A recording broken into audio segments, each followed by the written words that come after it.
RMC, l'immanquable grande gueule.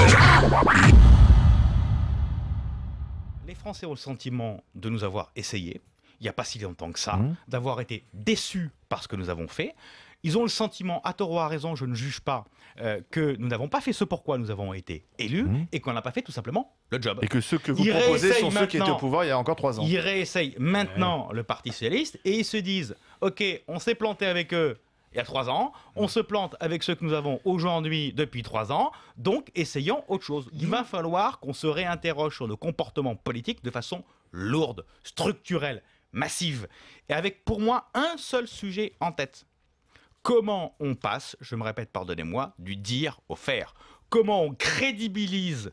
Comment on est beaucoup plus sérieux sur la construction de nos programmes électoraux pour être sûr que derrière, on les met en œuvre avec courage, audace. Et proposer autre chose, parce que vous avez dit vous-même, pour démarrer, vous avez dit finalement, avec Macron, je pourrais travailler avec Macron. Finalement, le Front National apparaît pour de nombreux électeurs comme étant le seul choix différent. Finalement, on se dit, entre Macron et Benoît Paru, il n'y a pas de grande différence. Si je veux marquer ma rupture, je vais voter pour le Front National qui semble proposer quelque chose de différent. Je pense qu'effectivement, vous avez ce raisonnement-là qui est dans la tête de beaucoup d'électeurs du Front National. Mais je pense que la vraie raison du vote Front National n'est pas celle-là.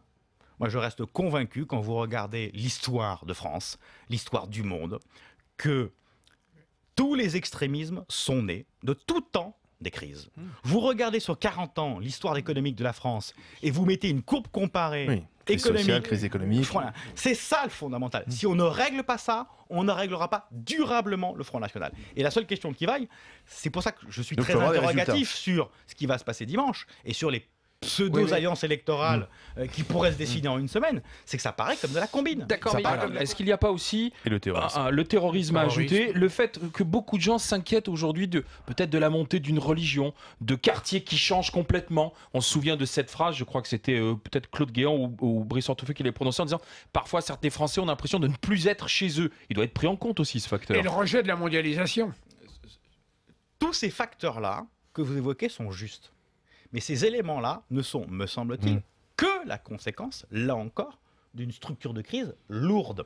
Reprends l'exemple que vous avez cité. L'immigration pendant les 30 glorieuses. Tant que vous aurez 50% de taux de chômage dans les quartiers en difficulté dont on parle, effectivement, vous aurez de l'insécurité, effectivement, vous aurez de l'immigration clandestine et de la pauvreté qui s'y rajoute, et effectivement, vous aurez par contre-coup du Front National. Et donc, si on veut, là encore, je me répète, structurellement, je dis bien structurellement, faire baisser le Front National, c'est avant tout, me semble-t-il, une réponse économique. Deuxième élément, je ne voudrais pas...